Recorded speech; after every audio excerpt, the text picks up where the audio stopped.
स्वागत है आपका हमारी नई वीडियो में। तो आज हम यहाँ उत्तराखंड जीके के इंपॉर्टेंट क्वेश्चंस को देखेंगे। इससे पहले हमने जीके और हिंदी के क्वेश्चंस देख लिए हैं, अगर आपने नहीं देखी तो प्लीज़ जाकर देख लीजिए। तो आइए शुरू करते हैं। तो इसमें हमारा क्वेश्चन है जो गोरखा शासन काल में ब्राह्मणों पर लगने वाला कर था। तो जो गोरखा शासन में जो ब्राह्मणों पर कर लगता था वो क्या है ये बताना है हमें। तो वो होगा हमारा ऑप्शन नंबर 1 कुशरी कर, क्योंकि जो ब्राह्मणों पर लगने वाला कर था वो कुशरी कर था। ये सही हो जाएगा। फिर अगला है हमारा, इसी का हम कुछ डिटेल कार्ड देखते हैं जो गोरखाओं ने चलाए थे और काफ़ी बार एग्जाम में पूछे गए हैं। पहला है हमारा पुगाड़ी कर। तो ये क्या है, एक तरह का भूमि कर था। एक तरीके का भूमि कर था पुगाड़ी कर। सलामी कर क्या था, अफसरों को दिए जाने वाला कर था। टीका भेंट कर ये शुभ अवसर और शादी विवाह में दिया जाता था। पगड़ी कर ये ज़मीन पाने वाले व्यक्ति से लिया जाता था। अगर कोई ज़मीन खरीद रहा है तो ज़मीन जो खरीद रहा है उससे लेने जाता था। फिर मांगा कर, ये नौजवान से 1-1 रुपया वसूला जाता था मांगा कर। फिर है सोनिया फागुन कर, ये त्योहारों के अवसर पर लिया जाने वाला कर है।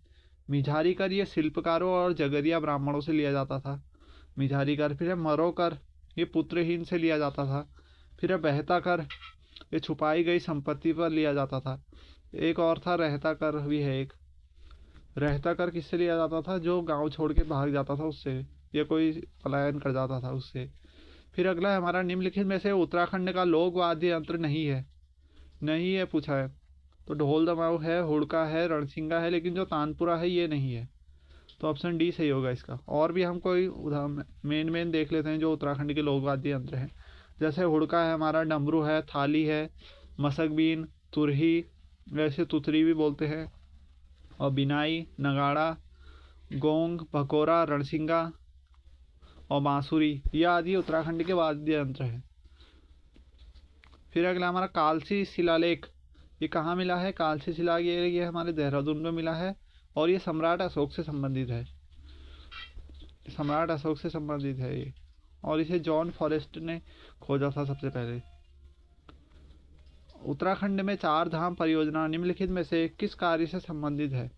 तो जो चार धाम परियोजना है वो किससे संबंधित है, वो हमारे सड़क निर्माण से संबंधित है। चार धाम क्या क्या होते हैं हमारे, बद्रीनाथ, केदारनाथ, गंगोत्री, यमुनोत्री, चार धाम है हमारे, और उनको जोड़ने का ये कार्य किया गया है सड़क निर्माण के। चार धाम परियोजना है। और ये कब शुरुआत हुई थी इसकी, 2016 में शुरुआत हुई थी चार धाम परियोजना की। चंबा सुरंग का निर्माण भी इसी परियोजना के अंतर्गत हुआ है। ये 900 किलोमीटर 12 मासी सड़क का निर्माण है जो चार धामों को जोड़ेगी। फिर अगला है हमारा, उत्तराखंड सरकार की गोल्डन कार्ड योजना। गोल्डन कार्ड योजना निम्नलिखित में से किससे संबंधित है। तो जो गोल्डन कार्ड है वो निःशुल्क उपचार से संबंधित है। जिस तरह आयुष्मान कार्ड होता है उसी तरह गोल्डन कार्ड है, ये सरकारी कर्मचारियों के लिए है, तो निःशुल्क उपचार है। फिर 2011 की जनगणना के अनुसार उत्तराखंड राज्य की साक्षरता दर कितनी है। तो हमें बताना है उत्तराखंड की साक्षरता दर कितनी है। तो वो होगा ऑप्शन नंबर सी, 78.82%। अभी हम इसे डिटेल में समझते हैं। तो जो साक्षरता दर है वो टोटल इतनी है 78.82, उसमें पुरुष साक्षरता दर है 87.4% और महिला साक्षरता दर है 70.01%। तो ये दोनों भी अलग अलग पूछ सकते हैं या टोटल भी पूछ सकते हैं। और सबसे जो साक्षर जिला है वो देहरादून है, और जब सबसे कम साक्षर है वो चंपावत है। साक्षरता के मामले में भारत में हमारा स्थान उत्तराखंड का 17वां स्थान है। जनसंख्या के मामले में 20वां स्थान है। क्षेत्रफल के स्थान में 19वां है। 2014 में जो तेलंगाना बना उसके बाद से 19वां है, उससे पहले 18वां था। ये इम्पोर्टेंट है। फिर अगला है, उत्तराखंड सरकार द्वारा 2013 में महिला सशक्तिकरण के लिए कौन सी योजना प्रारंभ की। तो जो 2013 में महिला सशक्तिकरण के लिए चलाई थी वो है निर्भया योजना, महिला सशक्तिकरण से संबंधित है। फिर वर्तमान में उत्तराखंड सरकार की मुख्य सचिव कौन है। तो वो है राधा रतूड़ी, ये महिला मुख्य सचिव हैं और 23वीं नंबर की है महिला मुख्य सचिव। फिर निम्न में से कौन सा एक जौनसारी यंत्र नहीं है। रासो है, बराड़ी है, ठुमकिया है, लेकिन जो झुमेलो है ये नहीं है। तो इसका ऑप्शन नंबर डी सही होगा। फिर अगला है हमारा, चंडी प्रसाद भट्ट को रेमन मैग्सेसे पुरस्कार किस वर्ष मिला था। तो इन्हें जब मिला था ये मिला था 1984। ये पर्यावरण से संबंधित है। रेमन मैग्सेसे पुरस्कार है, एक उच्च पुरस्कार है, इन्हें 1984 में दिया गया था। फिर गढ़वाली समाचार पत्र का प्रकाशन किस वर्ष प्रारंभ हुआ। तो इसका जो शुरू हुआ था ये हुआ था 1905 में, और इसके जो संपादक थे वो कौन थे? गिरिजा दत्त नैथानी, नैथानी जी थे, गिरिजा दत्त नैथानी। और 1905 से लेकर 1952 तक चला, साप्ताहिक पत्र था एक। और ये अल्मोड़ा अखबार है, ये भी फेमस है, ये 1831 में, और इसके संपादक जो थे बुद्धि वल्लभ पंत ने चलाया था 1871 में। 1870 में डिबेटिंग क्लब की स्थापना हुई थी अल्मोड़ा में, उसके एक साल बाद अल्मोड़ा अखबार का प्रकाशन हुआ। फिर अगला है हरी भरी उम्मीद पुस्तक के लेखक कौन है? तो ये है ऑप्शन डी, शेखर पाठक। ये काफ़ी फेमस राइटर हैं उत्तराखंडी के। इनकी एक पुस्तक और है द चिपको मूवमेंट, ये भी इन्होंने ही लिखी है। फिर अगला है हमारा, निम्नलिखित में से कौन सी नदी उत्तराखंड के पश्चिम दिशा में प्राकृतिक सीमा बनाती है? पश्चिम यानी इधर को, तो ऐसे कौन सीमा बनाती है? वो बनाती है हमारी टोंस नदी। और अगर पूरब में पूछेगा तो वो काली नदी है, ये भारत और नेपाल के बीच में सीमा बनाती है, बॉर्डर। फिर निम्नलिखित में से कौन सी जनजाति उत्तराखंड में संबंधित नहीं है? तो थारू उत्तराखंड से संबंधित है, राजी, भोटिया, लेकिन गद्दी उत्तराखंड से संबंधित नहीं है। और एक जौनसारी, बोक्सा, 5 जनजातियां हैं यहाँ, एसटी कैटेगरी के 5 जनजातियां उत्तराखंड में पाई जाती हैं। फिर अगला, मनेरी भाली परियोजना का निर्माण किस नदी पर किया जा रहा है? तो जो मनेरी भाली परियोजना है ये हमारी, देख सकते हैं, ये भागीरथी नदी पर किया जा रहा है। और ये कहाँ स्थित है? उत्तरकाशी में स्थित है। भागीरथी नदी के ऊपर उत्तरकाशी में है मनेरी डैम। फिर अगला है नानक सागर, ये नैनीताल में है, देवहा नदी पर। पाला डैम, ये भी उत्तरकाशी में, भागीरथी नदी पर, ये दोनों भागीरथी नदी पे हैं। हरिपुरा डैम नैनीताल में है, भाखड़ा नदी पर। और इच्छारी डैम ये हमारा देहरादून में है, टोंस नदी पर। करमोली डैम ये ऋषिकेश में है, जाड़गंगा के यहाँ। और लखवाड़ बांध ये भी देहरादून में है, यमुना नदी पर। फिर है भीमगोड़ा बांध, ये कहाँ है? हरिद्वार में है, गंगा नदी पर। फिर अगला है हमारा, निम्न में से उत्तराखंड की किस उप जनजाति का निवास स्थान उच्च पर्वतों में नहीं है? तो वो हमारी जनजाति है। तो इसका राइट आंसर जो होगा ऑप्शन नंबर सी, खुनका। ये उच्च पर्वतों में नहीं रहती है, बाकी ये तीनों उच्च पर्वतों में रहते हैं। फिर है गोविंद वन्यजीव विहार, ये गोविंद वन्यजीव अभ्यारण्य निम्न में से किस जनपद में स्थित है? तो जो ये है ये हमारे उत्तरकाशी में स्थित है। अब हम सारे वन्यजीव अभ्यारण्य को देखेंगे, ये टोटल कितने हैं? 7 हैं उत्तराखंड में, इन्हें डिटेल देखते हैं।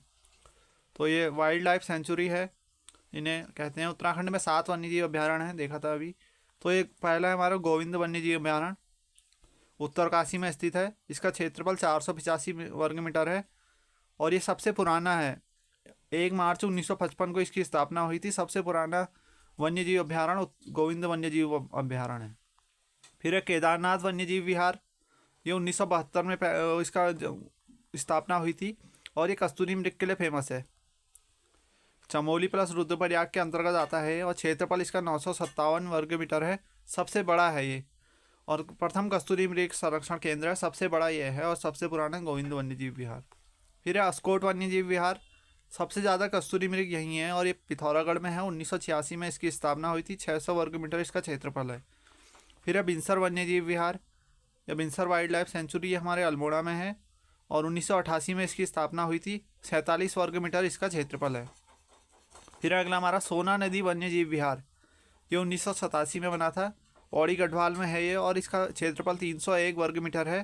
प्रोजेक्ट एलिफेंट योजना ये यहीं से चली है। फिर है मसूरी वन्यजीव विहार, 1993 में बना, देहरादून में है और इसका क्षेत्रफल 11 मीटर स्क्वायर है और ये सबसे छोटा वन्यजीव विहार मसूरी वन्यजीव विहार है। फिर है नंधौर वन्यजीव विहार, ये 2012 में बना था, नैनीताल और चंपावत, और सबसे नया यही है अभी तक, नंदौर वन्यजीव विहार। फिर अगला हमारा, निम्नलिखित में से कौन सा युग्म सुमेलित नहीं है? तो इसका जो ऑप्शन नंबर सी होगा ये सुमेलित नहीं है, बाकी तीनों सुमेलित है। लिपुलेख दर्रा हमारा पिथौरागढ़ में है, तुंगन भी चमोली में है और जो ट्रेल पास है ये बागेश्वर और पिथौरागढ़ को जोड़ता है। अब हम देखेंगे कि मुख्य मुख्य दर्रे कौन से हैं जो एग्जाम में पूछे गए हैं। जैसे अन्य दर्रे, पहला है मुलिंगला दर्रा, ये उत्तरकाशी और तिब्बत को जोड़ता है। मुलिंगला, थांगला, नेलांग ये सब उत्तरकाशी को तिब्बत से जोड़ते हैं। फिर हमारा पिथौरागढ़ और तिब्बत को कौन सा दर्रा जोड़ता है? तो लिपुलेख दर्रा जोड़ता है पिथौरागढ़ तिब्बत को। गुंजी, दारमा, नवीधुरा ये सब पिथौरागढ़ को तिब्बत से जोड़ते हैं। फिर अगला हमारा चमोली और तिब्बत, तो नीति और माणा हो गया, किंगरी, बिंगरी, डुंगरीला, बाला ये चमोली को तिब्बत से जोड़ते हैं। और एक और है मुख्य श्रीकंठ दर्रा, ये हिमाचल प्रदेश को उत्तरकाशी से जोड़ता है। और चंपावत को पिथौरागढ़ से लासपा दर्रा जोड़ता है। बागेश्वर को चमोली से सुंदरढूंगा दर्रा, उत्तरकाशी को चमोली से कालंदी दर्रा, बाड़ाहोती दर्रा चमोली को पिथौरागढ़ से जोड़ता है। तो ये दर्रे काफ़ी फेमस हैं, एक न एक जरूर पूछे जाते हैं। फिर अगला है, निम्नलिखित में से कौन सा भ्रंश लघु हिमालय और महा हिमालय को अलग करता है? ये समझ सकते हैं, ये हमारा महा हिमालय है, फिर ये हमारा लघु हिमालय, और ये फिर शिवालिक। तो देख सकते हैं, हमें बताना है इनको कौन अलग करता है। तो इनको अलग करता है हमारी मुख्य सीमांत भ्रंश, सॉरी मुख्य केंद्रीय भ्रंश, ऑप्शन नंबर सी होगा, मुख्य केंद्रीय भ्रंश, MCT, मेन सेंट्रल थ्रस्ट। तो इसका ये होगा। फिर अगला हमारा, कोटा दून अवस्थित है, तो कोटा दून कहाँ है ये बताना है, तो ऑप्शन नंबर बी नैनीताल में होगा। फिर अगला हमारा, कौन से जनपद का क्षेत्र मुख्यतः तराई क्षेत्र में है, तो उधम सिंह नगर जो है तराई क्षेत्र के अंतर्गत आता है, सबसे ज़्यादा थारू जनजाति यही निवास करती है। फिर 2011 की जनगणना के अनुसार उत्तराखंड में जनघनत्व कितना था, तो 189 था, और सबसे ज़्यादा जनघनत्व हरिद्वार का था। फिर अगला है हमारा, सेम मुखेम मंदिर कहाँ स्थित है, ये नाग राजा का मंदिर है और ये हमारे टिहरी में स्थित है। फिर अगला है हमारा, लाल मंडी किला स्थित है, इसे फोर्ट मेरा भी बोलते हैं, ये अल्मोड़ा में स्थित है। लाल मंडी किला कल्याण चंद्र ने बनाया था, अल्मोड़ा में स्थित है। खगमरा किला भी अल्मोड़ा में है और भीष्मचंद्र ने बनाया था, ये इंपॉर्टेंट है। फिर अगला है हमारा, हिमालय परिचय गढ़वाल किसकी रचना है, तो ये जो रचना है काफ़ी फेमस है, राहुल सांकृत्यायन की है ये। बाकी ये तीनों उत्तराखंड से ही संबंधित हैं। फिर हमारा, वन एवं पंचायत प्रशिक्षण अकादमी स्थित है, तो ये हल्द्वानी में स्थित है। फिर अगला है हमारा, गोरा ब्राह्मण निम्नलिखित में से किसे कहा जाता है, तो गोरा ब्राह्मण की उपाधि जिम कॉर्बेट को दी गई है, जिम कॉर्बेट को गोरा ब्राह्मण कहते थे। एक और है, नैन सिंह रावत, इन्हें मौलिक पंडित के नाम से जाना जाता है। बद्रीदत्त पांडे को कुमाऊं केसरी के नाम से जाना जाता है। फिर सबसे ज़्यादा ST साक्षरता दर किसकी है, तो जो सबसे ज़्यादा ST साक्षरता दर है वो हमारी, तो जो इसका राइट आंसर है वो है option number C, Bhotia. Bhotia जनजाति जो अक्सर पहाड़ों पे निवास करती है, पर्वतों में, इसकी ST साक्षरता दर सबसे अधिक है। फिर कालसी अभिलेख, इसकी खोज कब की गई थी, तो ये 257 BC से की गई थी इसकी खोज। फिर है अगला इसका, भाषा क्या थी इसकी, जो भाषा थी इसकी वो प्राकृत थी, खोज इसकी 1860 में जॉन फॉरेस्ट ने की थी। फिर अगला है हमारा, तो अगला है हमारा, पलेठी का सूर्य मंदिर कहाँ स्थित है, तो ऑप्शन नंबर बी टिहरी में स्थित है। फिर अगला हमारा, पहाड़ पत्रिका कहाँ से निकलती है, जो पहाड़ पत्रिका है वो हमारी नैनीताल से निकलती थी। और जो हमारा कटारमल का सूर्य मंदिर है वो अल्मोड़ा में स्थित है। फिर अगला हमारा, तितलियों का संग्रहालय कहाँ स्थित है, तो ये option number B D Bhimtal में स्थित है। और यहाँ लोक संस्कृति संग्रहालय भी भीमताल में ही स्थित है। फिर उत्तराखंड का बाणभट्ट किसे कहा जाता है, तो ऑप्शन नंबर सी शिव प्रसाद डबराल को कहा जाता है। जो इंद्रमणि बड़ोनी थे, इन्हें गांधी जी के नाम से जाना जाता है, उत्तराखंड का गांधी। फिर अगला है हमारा, दीप जोशी को किस वर्ष रेमन मैग्सेसे पुरस्कार से सम्मानित किया गया था, पुरस्कार दिया गया था, तो ऑप्शन बी 2008 में दिया गया था इन्हें।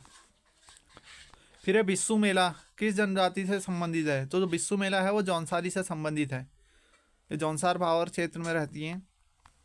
फिर अगला, कुमाऊं के कितने जिले गढ़वाल को स्पर्श करते हैं, तो वो 4 जिले हैं कुमाऊं के जो गढ़वाल को स्पर्श करते हैं। इन्हें हम ऐसे समझ सकते हैं, ये बॉर्डर हमारा, तो पिथौरागढ़, बागेश्वर, अल्मोड़ा, नैनीताल, ये 4 जिले जो हैं ये कुमाऊं के हैं और ये गढ़वाल को स्पर्श करते हैं, चमोली और पौड़ी। और चमोली और गढ़वाल के जिन 2 जिले जो हैं कुमाऊं को स्पर्श करते हैं। फिर अगला है हमारा, मुंदरी आभूषण पहना जाता है या कहाँ पहना जाता है, तो जो मुंदरी आभूषण है ये हाथ में पहना जाता है। फिर है हमारा, हिमालय दिवस कब मनाया जाता है, तो ऑप्शन नंबर ए 9 सितंबर को मनाया जाता है। उत्तराखंड में दूसरे स्थान पर कौन सी जनजाति है, तो जो पहले स्थान पर है वो है हमारी थारू और दूसरे पे है हमारी जौनसारी, यह है। और थारू सबसे ज़्यादा उधम सिंह नगर में निवास करते हैं, लगभग 90% थारू उधम सिंह नगर में रहते हैं। फिर है परिमार्जन नेगी किस खेल से संबंधित हैं, ये उत्तराखंड के परिमार्जन नेगी हैं जो ये शतरंज से संबंधित हैं। फिर अगला, पंचेश्वर बांध किस नदी के तट पर बना है, तो वो है काली नदी पर बना है। फिर अगला, राज्यपाल किस अनुच्छेद के तहत अध्यादेश जारी करता है? जो राष्ट्रपति होता है वो 123 अनुच्छेद के तहत अध्यादेश जारी करता है, लेकिन जो राज्यपाल होता है राज्य का वो 213 अनुच्छेद के तहत अध्यादेश जारी करता है। तो thanks for watching, please subscribe my channel. मिलते हैं अगली वीडियो में, तब तक के लिए गुड बाय।